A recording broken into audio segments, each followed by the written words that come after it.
السلام علیکم ورحمۃ اللہ وبرکاتہ۔ بسم اللہ الرحمن الرحیم۔ اے ہمارے رب، ہماری پریشانیوں کو دور فرما، حاسدوں کے حسد اور شیطان کے شر سے بچا، دلی سکون اور اپنی محبت عطا فرما، اور تمام بیماریوں کو شفائے کا معاملہ عطا فرما، آمین یا رب العالمین۔ اپنے سے کمزور کے ساتھ کیا جانے والا سلوک ہی انسان کا اصل اخلاق ہوتا ہے۔ بھیک میں ملی ہوئی توجہ بہت اذیت ناک ہوتی ہے۔ مضبوط اور باکردار لوگ شکایتیں نہیں فیصلے کرتے ہیں۔ آپ جتنی مرضی اچھے ہو، جو لوگ آپ کو غلط سمجھتے ہیں وہ آپ کو غلط ہی سمجھیں گے، کیونکہ نظر کا آپریشن ہو سکتا ہے لیکن نظریے کا نہیں۔ اللہ انسان کو اتنا ہی غم دیتا ہے جتنا وہ سہ سکتا ہے۔ کسی کا آپ پر اعتماد کرنا آپ سے محبت کرنے سے زیادہ قابل تعریف ہے، اور مکڑی کے جالے سے بھی کمزور ہیں یہ دنیا کے سہارے۔ کچھ بھی ایک جیسا نہیں رہتا، پھر وہ چاہے وقت ہو، حالات ہو یا انسان۔ جن کے دلوں میں رحم، طبیعت میں سادگی، احساس میں خلوص اور سوچ میں سچائی ہو، ایسے انسانوں کا وجود کسی نعمت سے کم نہیں ہوتا۔ سکون دنیا کی سب سے مہنگی چیز ہے۔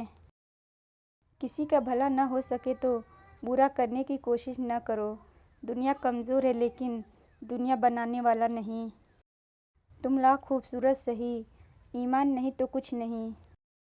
الجھنا چھوڑ دیں ایسی چیزوں سے، حالات سے اور لوگوں سے جن کو آپ بدل نہیں سکتے۔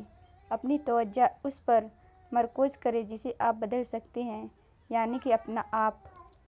موت صدقہ ہے زندگی کا، اور اس نے ایک دن اتر ہی جانا ہے۔ معاف تو بار بار کیا جاتا ہے لیکن بھروسہ صرف ایک بار ہی ہوتا ہے۔ زندگی کی الجھنوں سے فرار چاہیے، مجھے بچپن کا ایک دن ادھار چاہیے۔ میرا رب وہ ہے جو روح کے اندر کی اذیت کو بھی جانتا ہے۔ انسان کو خود سے اتنی محبت تو ہونی چاہیے کہ وہ خود کو جہنم کی آگ سے بچا سکے۔ اے ہمارے رب، ہمیں ان لوگوں سے دور رکھنا جو بظاہر تو محبت سے پیش آتے ہیں لیکن دلوں میں کبھی نہ ختم ہونے والا بغض رکھتے ہیں۔ دنیا میں کوئی بھی شخص مضبوط نہیں، یہ سب بھرم ہے جو تمہیں حوصلہ دے رہا ہے کہ وہ کسی اور سے حوصلہ لے رہا ہے۔ انسان کی فطرت ہوتی ہے، نہ ملے تو صبر، نہیں مل جائے تو قدر نہیں۔ ہو سکتا ہے اللہ پاک نے تمہیں ہر طرف سے اکیلا چھوڑ کر اپنے ساتھ دوستی کا موقع دیا ہو۔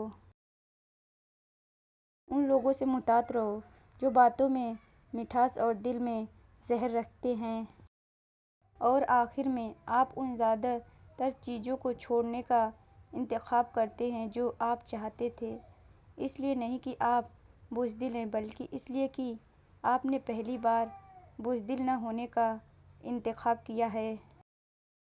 انسان: یا رب مجھ کو جو چاہیے وہ نہیں ملتا۔ رب: جو مل رہا ہے تیرے لیے بہتر ہے، تم نہیں جانتے مگر میں خبر رکھتا ہوں۔ زندگی کچھ تو بھرم تو میرے احباب کا رخ، سارے چہرے تو میرے سامنے عیاں نہ کر۔ ساری دنیا کا سکون ایک طرف اور اللہ سے باتیں کرنے کا سکون ایک طرف۔ جب رب کا شوق لگ جاتا ہے پھر بہت سے شوق خود بخود چھوٹ جاتے ہیں۔ ایک مخلص عورت صرف مرد کی توجہ کی محتاج ہوتی ہے۔ مخلص عورت نہ تو مرد کی امیری سے متاثر ہوتی ہے اور نہ ہی غریبی سے، وہ تو اس بات سے متاثر ہوتی ہے کہ مرد اسے توجہ کتنی دیتا ہے۔ یقین رکھو اللہ حساب رکھتا ہے ہر اس بات کا جس پہ آپ نے دکھتے دل کے ساتھ تم نے صبر کیا۔ شخص بن کر نہیں، شخصیت بن کر رہو۔ شخص تو خاک ہو جاتے ہیں، شخصیت ہمیشہ زندہ رہتی ہے۔ کچھ لوگ اوقات سے بڑی باتیں کرتے وقت یہ بھول جاتے ہیں کہ سامنے والا ان کے ماضی اور حال کا چشم دیر گواہ ہے۔ زندگی کے حسین لمحات واپس نہیں آتے لیکن اچھے لوگوں سے ملاقات اور ان سے وابستہ اچھی یادیں ہمیشہ دلوں میں زندہ رہتی ہیں۔ یقین کرو، نماز پڑھنے لگ جاؤ، اللہ تمہاری ساری مشکلات حل کر دے گا۔